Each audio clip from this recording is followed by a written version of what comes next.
Blog Talk Radio. Hello, everyone. This is Lori Smith on Blog Talk Radio. Good morning. It is 7 o'clock here in the morning, Calgary, Alberta, Sunday, May the 9th, and I'm happy to be here. This is Child Abuse Prevention and Human Rights Abuse Prevention is Up to Us. It's a 30-minute live internet streaming radio broadcast from blogtalkradio.com, and I'm just so happy to be able to do these shows. It's a real privilege, really, and to have so many people tuning in to listen, and the support that I've been getting is really it's immense, and it just means everything to me. So thank you so much for everybody for tuning into these shows, and I really appreciate it. Today we're going to look at, I had a special kind of a request from a dear lady who's tuning in from Ireland, and she asked if I would cover internet safety again, and because it's so important for children, child internet safety, keeping your children safe online, and yourself as well, right? We all need to do that. And there's some great information out there, and I had done a show not too long ago on internet safety, and but it's kind of hard to go back through the archives and find them because I don't label my shows, which I should do.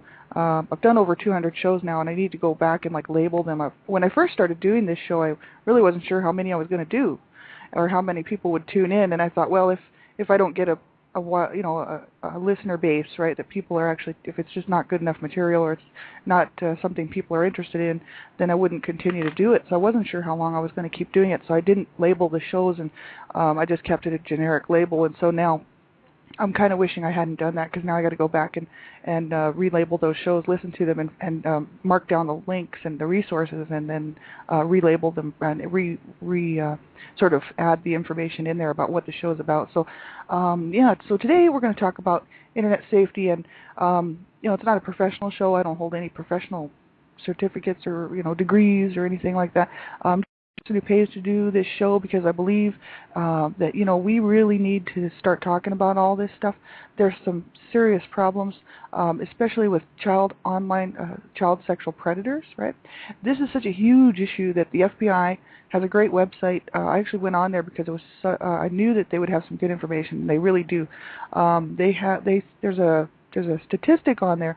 There's actually millions and millions of child sexual predators online at any given time trying to get a hold of children. And the FBI and all the different organizations that are working together to stop this are working around the clock 24/7 to try to bust these people and trying to break up these rings of people, and they are working on it, and they are shutting some people down. But the thing is we know it's still happening, it's still going on, and children are still getting assaulted by child sexual predators. And where do they meet these child sexual predators? Online. And that's the whole issue. We have to educate our children, right, to let them know how to be safe online, right? And we need to take the time as parents to sit with our kids and make sure that whatever they're looking at is okay for them to be looking at. Whatever they're doing in the chat rooms is okay for them to be doing, because these child sexual predators, they sit around online. They know how to interact with the children. They pretend to be kids their own age. If your child is let's say 10 years old or 12 years old, the child sexual predators will say that they're around that age, and they'll say that they love to skateboard and go to the mall, and hey, want to hang out after school, sort of thing. And then you think your child is going off to meet a 12-year-old kid who they met, and who they know, and after school, and it turns out to be a child sexual predator, and then they get assaulted, and if they're not killed, they'll spend the rest of their life trying to heal from that assault, that sexual assault. So you don't want that to happen to your children. You do not want your child to be, a victim of a child sexual predator. And so, and they can even be victimized just by being shown pornography. These child sexual predators are really, they're up to no good, and they want to get a hold of your child. So if you're listening and you have children, especially young children at home, and you have not done a whole lot of, talking with your child about this issue and the fact that it is real, it is happening, and it's happening all the time. So then you really need to, because you could protect your child from something like that, and we really owe it to our children, right, to protect them as much as we can. And I know if I had children, I don't have any children, but if I did, I would be sitting down with them, and I would be nosing into what they're doing, actually, because it's so important. You cannot just let this one slide. You know what I mean? The FBI is, they've got some great information, and that's what we're going to read through this article. and it's a parent's guide to internet safety, and they have great information on there on how to keep yourself safe, and how to um, what's the different things that you need to do to look for. Like, is your child downloading information off of the web? It could be pornographic. You never know.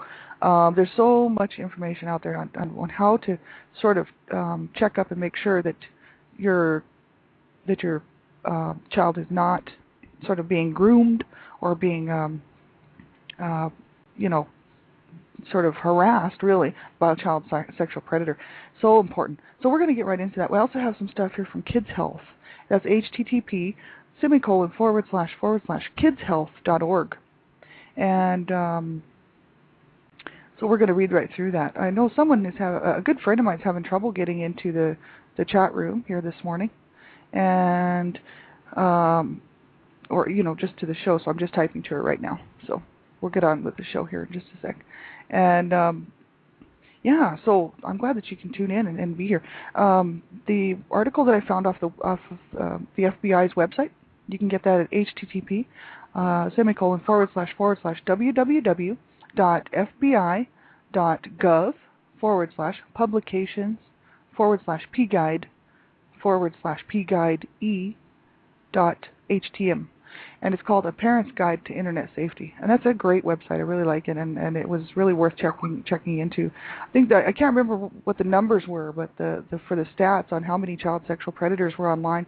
But I mean, it was some crazy amount, like 750 million or something like that. 750 million child sexual predators are online at any given time, and there's all the organizations and stuff are out there trying to bust these guys, like I said. But it is going to take some time, and they are working on it. But it just goes to show you just exactly how much of this is actually going on, and that we do have to protect our children. So, A Parent's Guide to Internet Safety, the U.S. Department of Justice, Federal Bureau of Investigation Publications, they wrote a little note here. Louis J. Free, former director, Federal Bureau of Investigation, wrote, "Dear parent, our children are our nation's most valuable asset. They represent the bright future of our country and hold our hopes for a better nation. Our children are also the most vulnerable members of society. Protecting our children against the fear of crime and from becoming victims of crime must be a national priority. Unfortunately, the same advances in computer and telecommunication technology that allow our children to reach out to new sources of knowledge and cultural experiences are also leaving them vulnerable to exploitation and harm by computer sex offenders. I hope that this pamphlet helps you to begin to understand the complexities of online child exploitation. For further information, please contact your local FBI office or the National Center for Missing and Exploited Children at 1-800-843-5678. That's their little beginning letter to the parent. And the introduction here, while online computer exploration opens a world of possibilities for children, expanding their horizons and exposing them to different cultures and ways of life, they can be exposed to dangers as they hit the road exploring the information highway. There are individuals who attempt to sexually exploit children through the use of online services and the Internet. Some of these individuals gradually seduce their targets through the use of attention, affection, kindness, and even gifts. These individuals are often willing to devote considerable amounts of time, money, and energy in this process. They listen to and empathize with the problems of children. They will be aware of the latest music, hobbies, and interests of children. These individuals attempt to gradually lower children's inhibitions by slowly introducing sexual content and context into their conversations. It says there are other individuals, however, who immediately engage in sexually explicit conversation with children. Some offenders primarily collect and trade child pornographic images, while others seek face-to-face meetings with children via online contacts. It is important for parents to understand that children can be indirectly victimized through conversation, for example, in chat, as well as the transfer of sexually explicit information and material. Computer sex offenders may also be evaluating children they come in contact with online for future face-to-face contact and direct victimization. Parents and children should remember that a computer sex offender can be any age or sex, that the person does not have to fill the character of a dirty, unkempt older man wearing a raincoat to be someone who could harm a child. That's just so true, right? You take a look around, and so many children, like 1 in 3 girls. The stats are a little bit different, kind of everywhere you go, but 1 in 3 girls, 1 in 4, 1 in 3 or 4 girls, and 1 in 6 or 7 boys will be sexually abused under the age of 18, which means any unwanted sexual touching. It could mean a sexual assault. It could be any kind of sexual exploitation, right? 1 in 3 girls, 1 in 6 or 7 boys, just depending on where you see your stats at. That's too many, and that tells you, just think about how many abusers there are out there.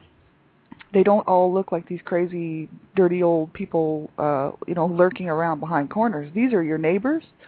These are our neighbors. These are people that live in our own cities, in our own towns and communities. They generally are very manipulative. They are usually pretty upstanding citizens within the community. That's how they get away with what they do.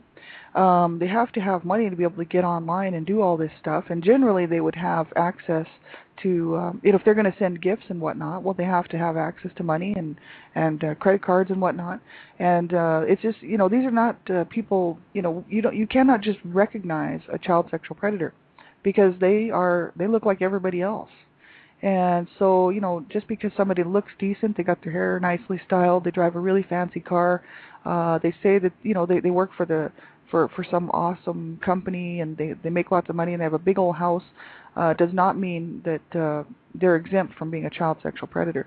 And just because there's a guy who lives down the street who looks kind of strange and he's got scraggly hair and, he keeps to himself but he looks a little weird and he's got one eye that kind of goes off to the other side there, doesn't mean that he is a child sexual predator. You cannot judge them by the way that they look, you know what I mean? So you have to be really careful about who you let, you might think, okay, I'll let my child hang around with the guy with the little red sports car with the big house, right? But he could very well be the child sexual predator. So you want to know who your children are talking to online. You want to know who your children are talking to outside of the home. We can't afford to just let our children be off running around and trusting every single person that they run into.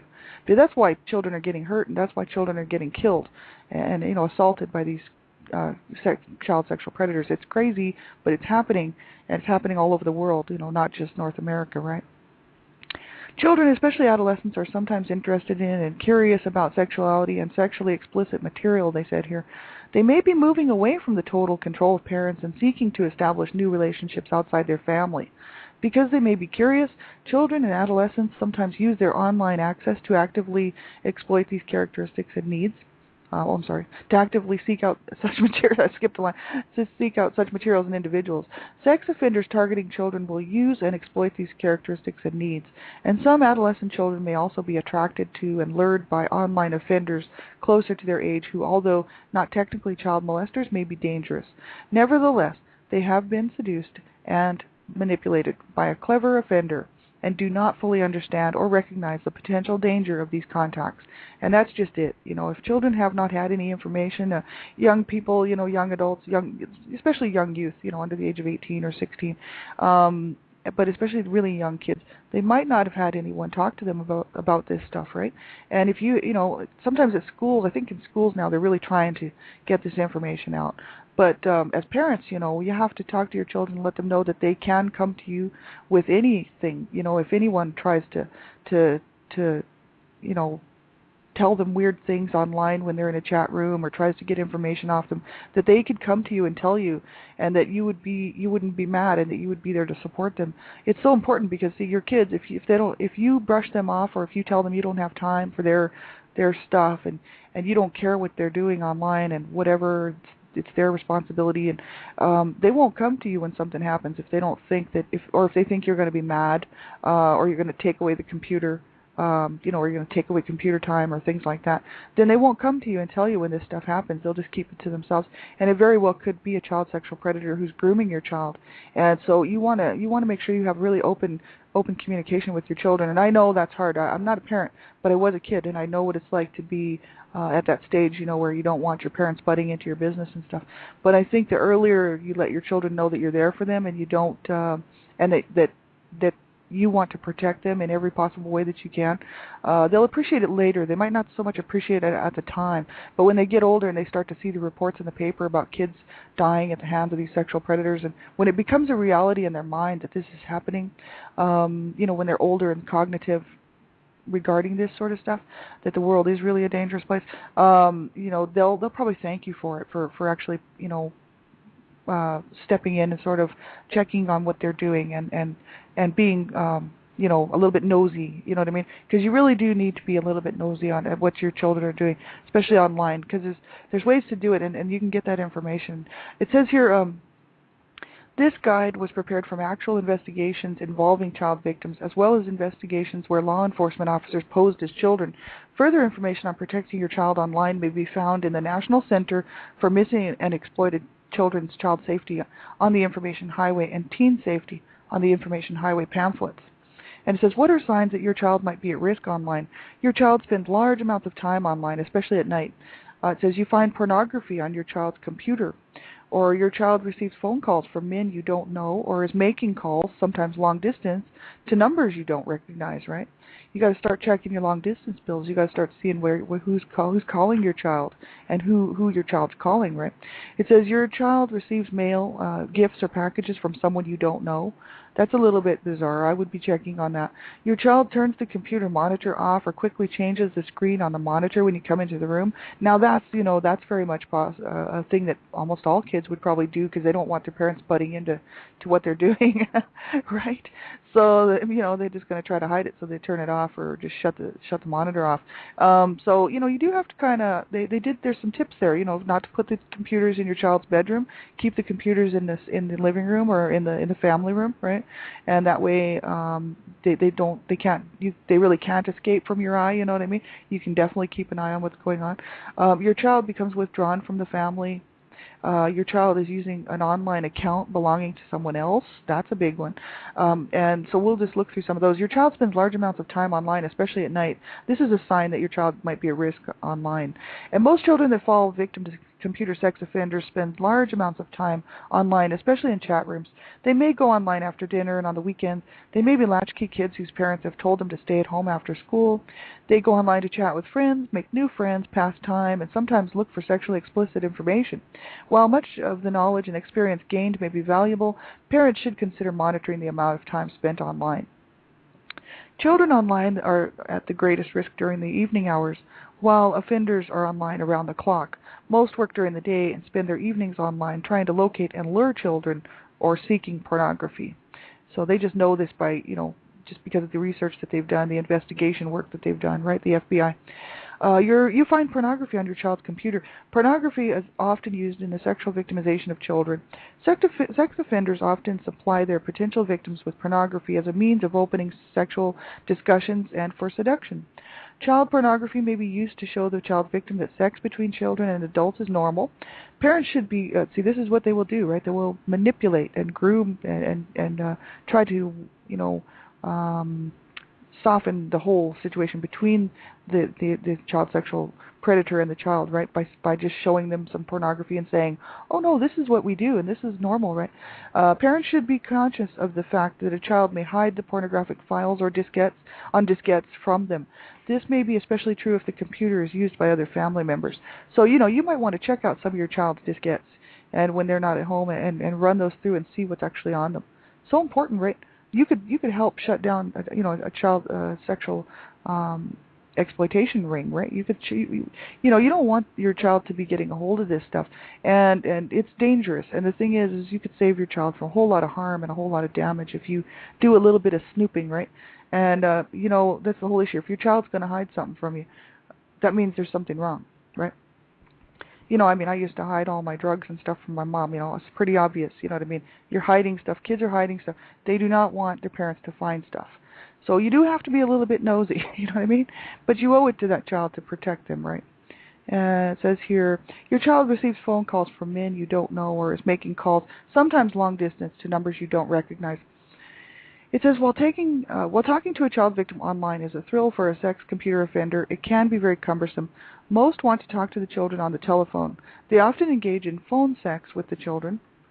They know this is a fact, right? They've just done the work on it. The FBI has people that pose as children, and then they meet up with these child sexual predators online, and they allow them to go ahead and do this work so that they can see exactly what they do. And it's actually an FBI member somebody that works for the FBI. So they know that this is what's happening. And these child sexual predators often seek to set up an actual meeting with real sex. While a child may be hesitant to give out his or her home phone number, the computer sex offenders will give out theirs. With caller ID, they can readily find out the child's phone number as soon as your child phones these guys back, or these ladies or these guys, whoever they are. They have caller ID, so they can get your number right.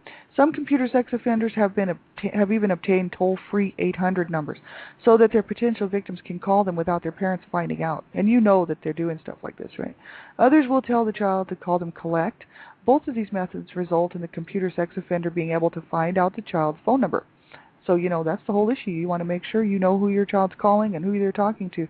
And, they could say, oh, it's, Bobby, it's my 12-year-old friend from wherever, right? And it turns out to be some sick child sexual predator, you know what I mean? You just don't know, so you have to do the work. If you don't get curious and if you don't get protective of your children, they're even if you do protect your children, they're still at risk.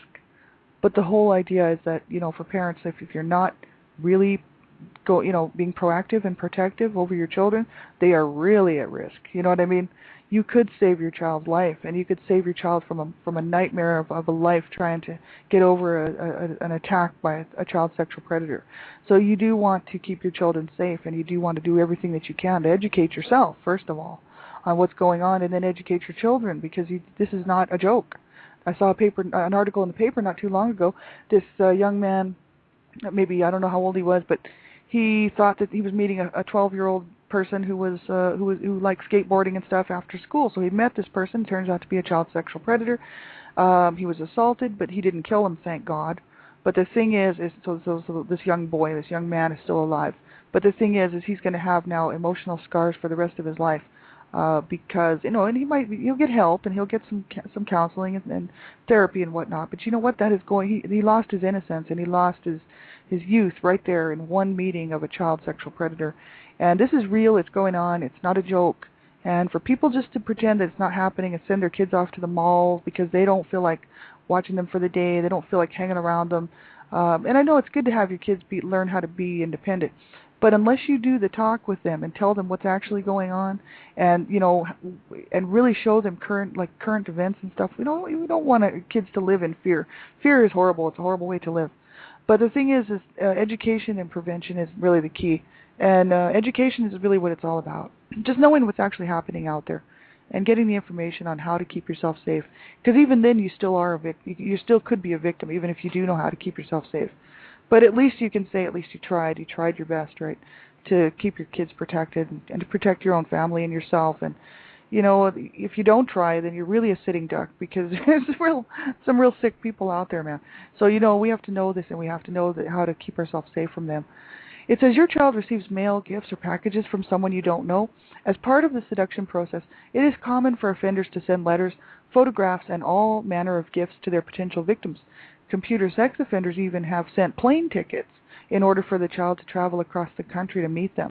And so, they'll even send your kids plane tickets. That's happened before. They've actually, kids have actually gotten on planes with plane tickets, and they've actually busted these child sexual predators because the parents will, I don't know how it happened.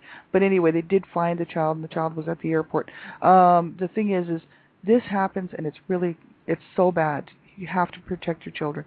Your child turns the computer monitor off or quickly changes the screen on the monitor when you come into the room.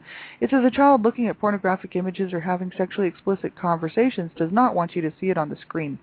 So they will do that. They'll just turn it off, right? Your child becomes withdrawn from the family. Computer sex offenders will work very hard at driving a wedge between a child and their family or at exploiting their relationship.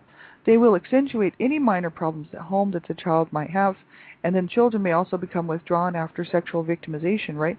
So the child sexual predator will say, oh, well, your parents don't listen to you anyway, just like mine. See, they'll pretend that they're a young kid, right? They'll pretend they're their age, and they'll say all these things about the family and try to drive to try to drive a wedge in there between that child and their family, then they know that that child's not going to say anything about it, and they're going to be their buddy, their pal online, right?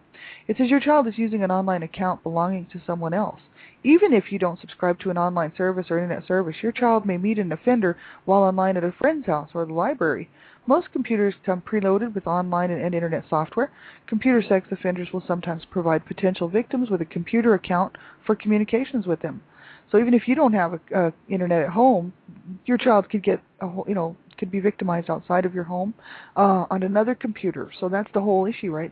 Friends' houses, they could be over there on the computer all the time. You wouldn't even know it. You wouldn't even know what was going on over there, right? Because they're at their friend's house. And also in libraries, we all know that most public libraries have computers in the bigger cities. I don't know about the smaller ones, but most of the bigger cities have computers in the libraries, and these kids can go on there and you just never know, right, what your child is doing outside of school. And that's why it's so, right, outside of home. And I think that's why it's so important to have open communication with your children, but you have to start that out at the very beginning when they're really young. It doesn't work to try to start it out later, after you didn't want anything to do with them, and then all of a sudden you want to show that you care. They will generally rebel against that. That was my case. My parents didn't care what I was doing, and I was out on the street quite a bit as a young kid, and I had 5 people attempt to kidnap me, 5 men, but thank God there were people around each time that saved my butt.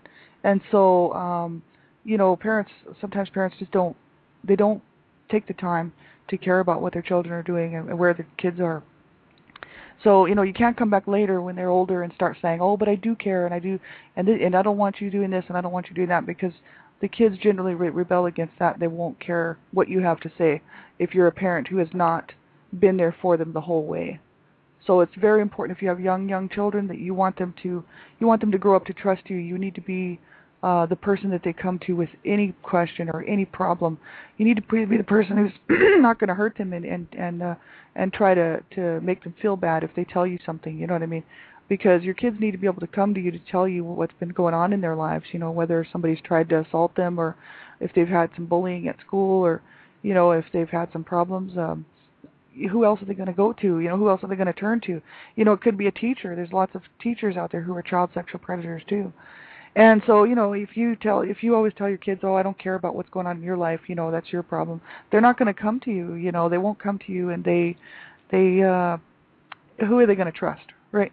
So you have to set that up early, like when they're really young, because they later on they won't care and they won't listen to a thing that you have to say. And it wouldn't be their fault, right? It's the parents' fault for not setting, for not having that relationship with their child, that their child knows that it wouldn't matter what they came and told them, that the parent would be there for them. It's so important. Like, my mom did not care at all what was happening with me, and neither did my dad. So, that's just the whole issue, right? Parents have to care, and they have to, they owe that child that time and just that relationship with their children. You know what I mean? It's not about popping out kids and then just doing whatever you want. If you're going to have children, you need to be responsible for every aspect of your life as well as theirs, and as while they're growing up, because they can't do it themselves, and they need your help. So we've got a couple minutes left. So this is a great article, and you can find it again at www.fbi.gov/publications/pguide/pguide-e and then htm.htm. Great article. Kids Health. We'll look at this again next Sunday. Kids Health from NEMRS. That's http://kidshealth.org. They have a great information on there for internet safety for children to read through. So if you have young children at home, you could actually read through this with them. Like no talking to strangers, keep your privacy. They have a little. Then there's Wise Kids. And Wise Kids, that's www.wisekids.org.uk. Wise Kids Internet Safety Agreement, that's really cool. And you can sit down with your children and go through this Wise Kids Internet Safety Agreement, and you both read it, and then your child signs it and says that, because then they get the information, see, and then they feel great because they have a little certificate saying that they have a safety agreement and stuff. So important, to do that with your children and make sure that they're safe, right? So we got about a minute left. And I'm the Canada Regional Director for Dreamcatchers for Abused Children. I'm so happy to be, let me tell you, you want to check out our website, http://dreamcatchersforabusedchildren.com. And there's some great information on there about the signs and symptoms of abuse. We also have information on there about child sexual predators. You can find all kinds of great info on there. And also we have Dreamcatchers Talk Radio here on Blog Talk Radio Monday through Friday, 10 p.m. Eastern Standard Time for an hour, Monday through Friday. So there's going to be 4 different hosts talking about all kinds of different things. Lots of guests, there'll be people coming on, all kinds of guests, and people with some great information regarding child abuse, how to protect your children. It's so important to get this information. So thanks, everybody, for tuning in. I hope you have a great day. I'll be back on tomorrow morning, one child abuse survivor to another, 6 a.m. For half an hour tomorrow morning. And I hope you guys have a really lovely day. It's Mother's Day here in North America, and it's Sunday, Mother's Day, and happy Mother's Day to all you mothers out there. And have a wonderful day. Take care and have a great day. Bye bye.